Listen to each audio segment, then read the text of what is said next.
Au fil de la vie, la chronique Neurotraining de Christine Bartoli. Aujourd'hui, être psychorigide.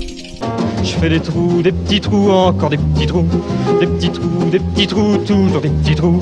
Je fais des petits trous, encore des petits trous, des petits trous, toujours des petits trous, des petits trous, des petits trous, des petits trous. Une personne psychorigide est généralement perçue comme froide, logique, cartésienne, désespérément raide, dénuée de fantaisie, d'impulsivité et d'affectivité.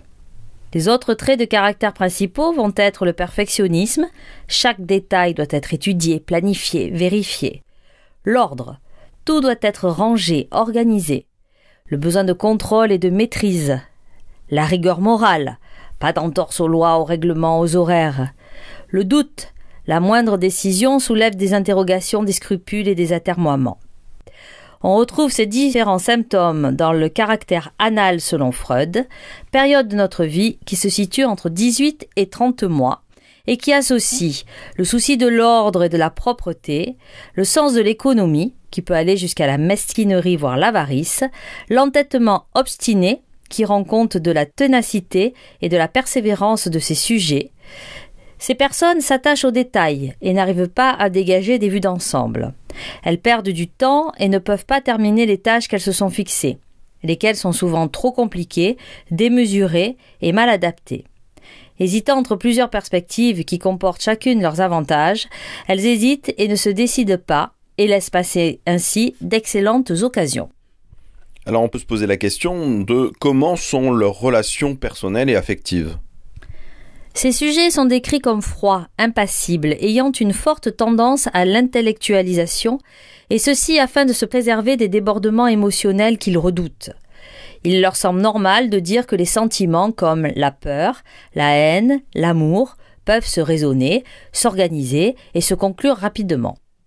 Sur ce fond général de rétention respectable, des éruptions volcaniques peuvent survenir qui font soudain sauter toutes les défenses. Ce sont alors des déchaînements agressifs, colère, vengeance, règlement de comptes amoureux ou financiers, qui sont d'autant plus incontrôlés qu'ils ont peu d'expérience de la vie affective. Ils sont fréquemment qualifiés d'égoïstes, voire d'autoritaires avec leur famille, en faisant passer leur activité professionnelle avant leur vie familiale. Malgré tout, les relations interpersonnelles peuvent être bonnes, remarquablement bien adaptées, surtout si leur activité professionnelle sollicite leurs traits de personnalité. Cependant, le sujet ne fait pas confiance aux autres, non pas parce qu'il se sent persécuté par eux, mais parce qu'il pense qu'il ne ferait pas aussi bien que lui. Il trouvera toujours quelque chose à redire sur ce que l'autre a fait.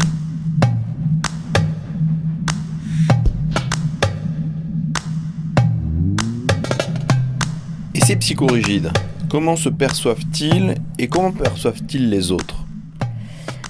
Vis-à-vis d'eux-mêmes, ils se considèrent volontiers comme sérieux, responsables et efficaces. Ils évitent de s'introspecter. Ils aiment bien la vérité, mais il s'agit le plus souvent de leur vérité. Les autres sont perçus comme irresponsables, imprévisibles, insouciants, légers, inconséquents.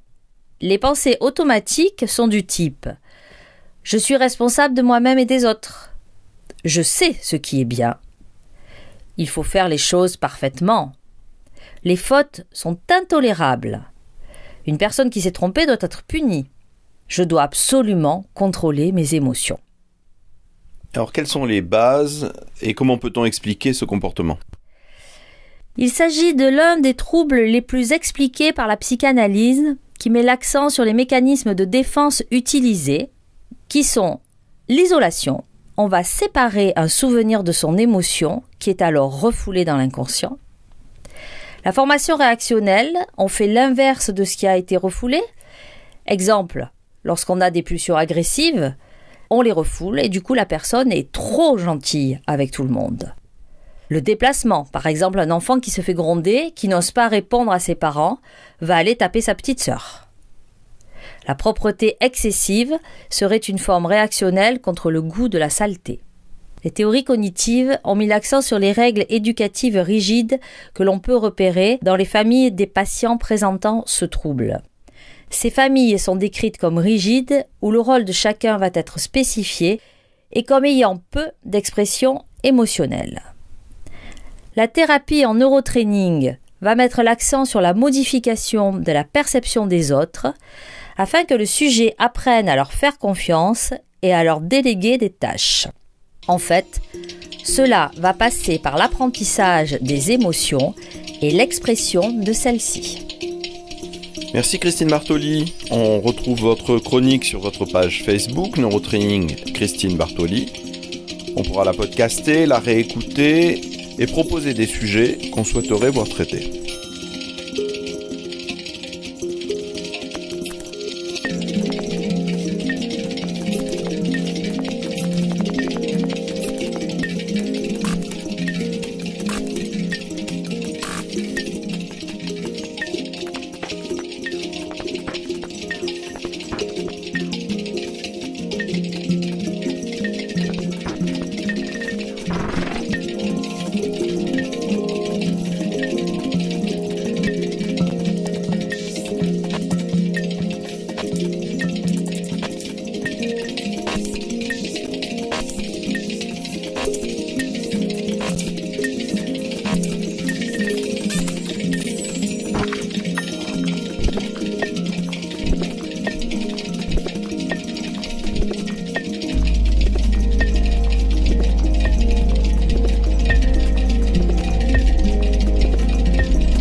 Till the sun breaks down.